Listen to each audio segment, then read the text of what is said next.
معصوم صغرا کا خط۔ معصوم صغرا کا خط ہمیں اس وقت کی یاد دلاتا ہے جب حضرت امام حسین رضی اللہ تعالیٰ عنہ 28 رجب 60 ہجری کو اپنی 8 سال کی بیمار بیٹی صغرا کو تسلی دے رہے تھے کہ بیٹی ابھی تمہاری طبیعت ٹھیک نہیں ہے، تم بیمار ہو، کچھ دن بعد تم بالکل ٹھیک ہو جاؤ گی اور میں تمہیں علی اکبر کو بھیج کر بلوا لوں گا۔ ابھی ہم سب لوگ کسی خاص کام کی وجہ سے مدینہ سے کوفہ جا رہے ہیں، کیونکہ گرمی کا موسم ہے، تم بیمار بھی ہو، تمہیں سفر کرنے میں کافی دشواری ہوگی، اس لیے ہم سب لوگ تمہیں مدینہ چھوڑ کر کوفہ جا رہے ہیں۔ بی بی صغرا کو تسلی دے کر حضرت امام حسین رضی اللہ تعالیٰ عنہ اپنے ساتھیوں کے ساتھ مدینہ سے کوفہ کے لیے چل دیے۔ بی بی صغرا مایوسی کے ساتھ اپنے بابا کو جاتا ہوا دیکھ رہی تھی۔ اسے اب بھی امید تھی کہ میرے چچا عباس مجھے اپنے ساتھ لے جائیں گے یا پھر میرا بھائی علی اکبر مجھے اپنے ساتھ لے جائے گا، مگر کوئی بھی قافلہ چھوڑ کر بلانے نہیں آیا اور قافلہ آنکھوں سے اوجھل ہو گیا۔ آہستہ آہستہ دن گزرتے گئے۔ بی بی صغرا دن بھر علی اکبر کا انتظار کرتی کہ میرا بھیا علی اکبر مجھے لینے آئے گا اور پھر شام ہو جاتی۔ اسی طرح کئی مہینے گزر گئے۔ حج کا مہینہ آ گیا۔ جگہ جگہ سے لوگ حج ادا کرنے آئے اور واپس چلے گئے۔ حج کے موقع پر ایک شخص کوفہ سے بھی آیا تھا۔ وہ حج کے ارکان پورے کرنے کے بعد رسول خدا صلی اللہ علیہ وسلم کے روضے پر گیا۔ اس نے وہاں دیکھا ایک 8 سال کی بچی چادر اوڑھے ہوئے روضہ رسول سے لپٹ کر رو رہی ہے اور روتے روتے کہہ رہی ہے، نانا میرے بابا ابھی تک نہیں آئے، انہیں گئے ہوئے کئی مہینے ہو گئے ہیں، ان کا کوئی خط بھی نہیں آیا۔ نانا میرے بابا نے کہا تھا میں تمہیں جلدی بلوا لوں گا، تمہیں علی اکبر آ کر لے جائے گا۔ نانا علی اکبر بھی چلا گیا۔ نانا میری امی بھی چلی گئیں۔ نانا میری پھوپھی بھی چلی گئی۔ نانا میرے چچا عباس بھی چلے گئے۔ نانا میرا تو پورا خاندان مجھے چھوڑ کر چلا گیا۔ وہ شخص بڑی غور سے اس بچی کی آہوزاری سن رہا تھا۔ اس کی آنکھوں میں آنسو آ گئے۔ وہ اپنے آپ کو روک نہ سکا اور بچی کے پاس جا کر بیٹھ گیا۔ بچی کے سر پر ہاتھ پھیر کر کہا، بیٹی تم کون ہو؟ کیوں رو رہی ہو؟ تمہارا نام کیا ہے؟ اس بچی نے کہا، میرا نام صغرا ہے اور میں حسین کی بیٹی ہوں، اور روضہ رسول کی طرف اشارہ کر کے کہا، یہ میرے نانا ہیں، میرے خاندان کے سب لوگ مدینہ سے کوفہ چلے گئے ہیں، مگر ان کی کوئی خیر خبر ابھی تک نہیں آئی۔ وہ کوفہ پہنچے ہیں یا نہیں؟ میں روزانہ ان کے آنے کا انتظار کرتی ہوں۔ میں روزانہ نانا کے پاس آتی ہوں، نانا سے رو رو کر کہتی ہوں، نانا کچھ کرو، بابا کو گئے ہوئے بہت دن ہو گئے ہیں۔ شاید انہیں کوفہ میں اچھے لوگ مل گئے ہوں گے، تبھی تو وہ مجھے بھول گئے۔ ان کا تو ابھی تک کوئی خط نہیں آیا، مگر میں نے اپنے بابا کے لیے خط لکھا ہے۔ اب کوئی کوفہ جانے والا ہو تو میں اپنا خط اسے دوں۔ صغرا کی بات سن کر اس شخص نے کہا، بیٹی تم غم نہ کرو، میں تمہارا خط کوفہ ضرور پہنچاؤں گا، کیونکہ میں کوفہ کا ہی رہنے والا ہوں۔ میں یہاں سے آج ہی کوفہ جا رہا ہوں، تم اپنا خط لا کر مجھے دے دو، میں وعدہ کرتا ہوں تمہارا خط تمہارے بابا کو لے جا کر ضرور دوں گا۔ اس شخص کی بات سن کر صغرا رونا بھول گئی اور اس کی آنکھوں میں خوشی کی چمک آ گئی۔ وہ اس شخص سے بولی، آپ یہیں پر رکیں، میں ابھی خط لے کر آتی ہوں۔ وہ شخص دیکھتا رہا، کچھ دیر بعد سغرا واپس آئی۔ اس کے پاس ایک چھوٹی سی کپڑوں کی گٹھری اور کچھ پرانے برتن تھے۔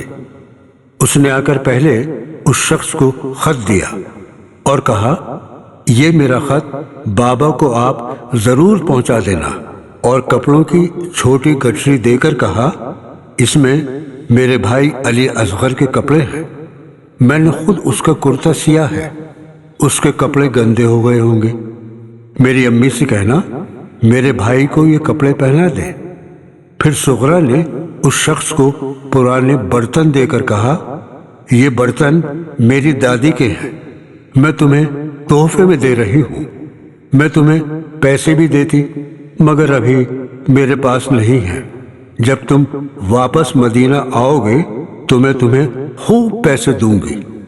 وہ شخص سغرا کی باتیں سن کر پھوٹ پھوٹ کر رونے لگا اور اس نے کہا، بیٹی میں یہ کپڑے لے جا کر تمہاری امی کو دوں گا اور یہ خط تمہارے بابا کو دوں گا، اور تم یہ برتن ابھی لے جاؤ، میں واپس آ کر انہیں لے جاؤں گا، کیونکہ میں تمہارا غلام ہوں، تمہارے بابا کا غلام ہوں، تمہارے نانا کا غلام ہوں۔ جب وہ شخص کوفہ کے لیے روانہ ہوا تو اس کا گھوڑا کچھ دور چلنے کے بعد اچانک کوفہ جانے والے راستے سے ہٹ کر دوسری طرف دوڑنے لگا۔ اس شخص نے اسے روکنے کی بہت کوشش کی مگر اس کا گھوڑا نہیں رکا اور دوڑتا ہی چلا گیا۔ اس شخص نے سوچا ضرور اس میں اللہ تعالیٰ کی کوئی مصلحت ہے۔ وہ شخص کچھ آگے بڑھا تو اس نے کافی تعداد میں فوج کو دیکھا۔ فوج کو دیکھ کر اس نے گھوڑا دوسری طرف گھما دیا تاکہ فوج اسے کوئی نقصان نہ پہنچائے۔ کچھ دور نکل جانے کے بعد اسے کچھ خیمے نظر آئے، اور جب وہ خیموں کے پاس آیا تو اس کا گھوڑا خود بخود ان کے پاس آ کر رک گیا۔ جب اس شخص نے حضرت امام حسین رضی اللہ تعالیٰ عنہ کو دیکھا تو اس کے دل نے گواہی دی کہ آپ ہی حسین ابن علی ہیں، اور وہ جلدی سے گھوڑے سے اتر کر آپ کے قدموں میں گر گیا اور کہا، میں آپ کا غلام ہوں اور کوفہ کا رہنے والا ہوں۔ حج کے دوران مدینہ گیا تھا، وہاں روضہ رسول پر گیا تھا، وہاں ایک معصوم بچی جس کی عمر تقریباً 8-9 برس ہوگی، اس نے اپنا نام سغرا بتایا تھا، اور یہ خط اور یہ کپڑوں کی چھوٹی سی گٹھری اپنے بابا اور امی کو بھیجی ہے۔ حضرت امام حسین رضی اللہ تعالیٰ عنہ نے اس شخص کو اپنے سینے سے لگا کر اس کی پیشانی کو چوما اور خط لے کر خیمے میں چلے گئے، اور آپ نے کپڑوں کی گٹھری دیتے ہوئے کہا، یہ کپڑے سغرا نے بھیجے ہیں، اور پھر خط پڑھ کر سب کو سنایا۔ بسم اللہ الرحمن الرحیم۔ بابا، اجڑا ہوا مدینہ ہے، گھروں میں تالے پڑے ہیں، ہر سمت اداسی ہے۔ پیارے بابا، بیمار بیٹی سلام عرض کرتی ہے۔ بابا، آپ کی بیمار بیٹی اس آس میں جی رہی ہے کب بھیا علی اکبر اسے لینے آئیں گے۔ ہاں بابا، سغرا ابھی زندہ ہے۔ بابا، میں کوئی ایسی بیمار تو نہ تھی جو سفر نہ کر سکتی، مجھے تو اپنی بیماری کا علم ہی نہیں۔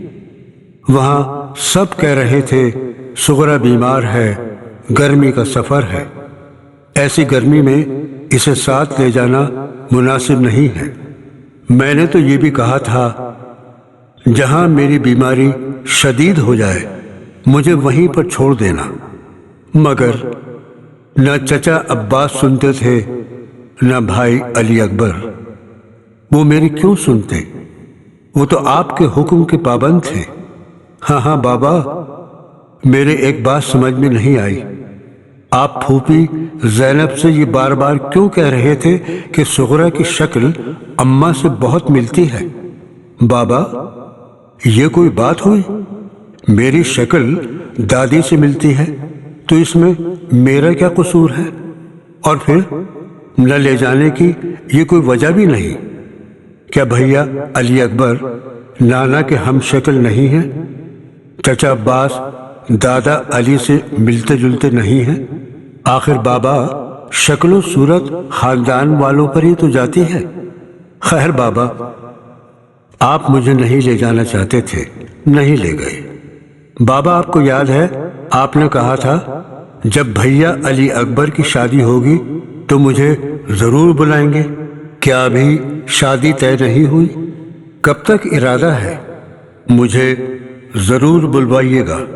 ہائے، جب میرا بھیا سہرا باندھے گا تو کتنا پیارا لگے گا، اور میں بھیا علی اکبر کے سہرے کی بلائی لوں گی، صدقہ اتاروں گی، میری سب بیماری دور ہو جائے گی۔ شادی کے کپڑے تو سل گئے ہیں نا؟ میرا دل چاہتا ہے اڑ کر آپ لوگوں کے پاس پہنچ جاؤں۔ رات دن تکتے رہتی ہوں، اب کوئی آئے اب کوئی آئے، پورا دن گزر جاتا ہے، شام ہو جاتی ہے، پرندے اپنے بسیروں میں جانے لگتے ہیں۔ آپ کی یہ بیٹی آنے والے کل کی آس لگائے نانی کے ساتھ نانا رسول خدا کے روضے پر چراغ جلانے چلی جاتی ہے۔ نانا سے دعائیں مانگ مانگ کر تھک گئی ہوں، میری بات نانا بھی نہیں سنتے۔ بابا، رات کو بڑے ڈراونے خواب نظر آتے ہیں، مجھے رات کو نیند نہیں آتی، جیسے ہی ذرا آنکھ لگتی ہے نہ جانے کیا دیکھتی ہوں۔ خواب میں ایک صحرا نظر آتا ہے۔ بابا، یہ کیسا خواب ہے؟ ایک دم گھبرا کے اٹھ بیٹھتی ہوں، اور بابا جب سے یہ محرم کا چاند دکھائی دیا ہے تب سے مجھے ایک پل بھی چین نہیں آتا۔ بابا، میرا کھانا پینا چھوٹ گیا ہے، زبردستی نانی کو کچھ کھلاتی ہوں، نانی جب مجھے کھلاتی ہیں تو منہ سے غذا باہر آنے لگتی ہے۔ بابا، پانی میرے گلے میں اٹکتا ہے۔ آپ لوگوں کو راستے میں پانی ملتا ہے نا؟ اور خط کو ختم کرتے ہوئے صغرا نے لکھا تھا، اگر علی اصغر چلتے ہوئے خیمے کے دروازے پر آ جائیں تو انہیں اٹھا کر گود میں لے لینا اور خوب پیار کرنا۔ ایک گلدستہ میں نے ریشم سے کاڑا ہے، جب علی اکبر تمہارے پاس آئے تو کہنا صغرا نے یہ گلدستہ تمہارے لیے بھیجا ہے، میرے بھیا سے کہنا میں انتظار کر رہی ہوں۔ حضرت امام حسین رضی اللہ تعالیٰ عنہ خط پڑھتے جاتے اور روتے جاتے، ان کی ہچکیاں بند گئیں، ان کی آنکھوں سے آنسو رکنے کا نام ہی نہیں لے رہے تھے۔